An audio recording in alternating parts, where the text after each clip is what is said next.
းမာတို့ရေဒီနေ့ညမှာတော့ပွဲငံနေတာကြာပြီဖြစ်လို့အနီးအနားမှာပရိပရာလာလို့တဲ့ဈေးပွဲတော်ကိုတားပြေးပြော်ခဲ့လိုက်တဲ့ဈေးတစ်ပတ်ကိုပြေးထွက်ပြီးဘယ်တွေတော့ဘာတွေစားခဲ့လဲဆိုတာပြုံးရောင်ပြီးဆုံးအောင်နားထောင်ကြည့်ပါတော့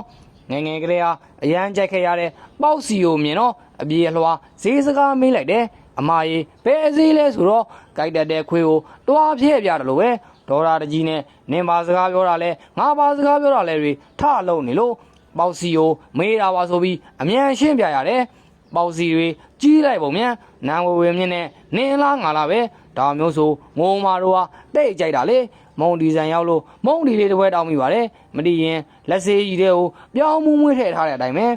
ရန်ကုန်သူတွေအတော်နောက်ကြတယ်ဗျာကိုရီးယားကင်ဆိုလို့တွားကြည့်လိုက်တာဘယ်ဟုတ်မလဲမြန်မာတွေကင်းနေတာပါရောနိုစီဘူးကိုဘောလုံးနဲ့ပြစ်တဲ့နေရာရောက်တော့ကောင်မလေးတယောက်တုံလုံးပြစ်တာတုံလုံးလွဲတယ်ငိုးမာရေနိုစီဘူးတောင်ထိအောင်မပြစ်နိုင်တာအခြေဦးနဲ့လွဲတာဘာမှန်းထူးဆန်းလို့လဲဒါအားတဝါဝါနဲ့လူရိုင်းတွေဈေးလာဝဲတယ်မှတ်နေတာဘယ်ဟုတ်မလဲပလဲသမားစည်းရဲ့လူတွေဖြစ်နေတယ်အစွန်ဆုံးကမမတတိုက်ကိုလုံးဝနားမလည်နိုင်ဘူးကြိုက်လို့လဲစည်းနေတယ်ဘာဖြစ်လို့တအားအောနေကြတာလဲပလဲသမားစည်းမဲ့အစားယောက်ျားယူလိုက်ရင်ပြီးရောပေါ့အတူတူပဲလေရန်ကုန်လူတွေချောလိုက်ပုံမြန်ပါပါပရီကိုရေပေါ်ထိုးထားတဲ့အတိုင်းပဲအတားဖြူတာကြပြန်တော့စိန်စာဦးကိုအခွန်တင်ထားသလားမှတ်တယ်တတာကီးသာရန်ကုန်ရောက်ခဲ့ရင်တီယာဒေဝီကိုမေ့သွားမှတေးကြပဲ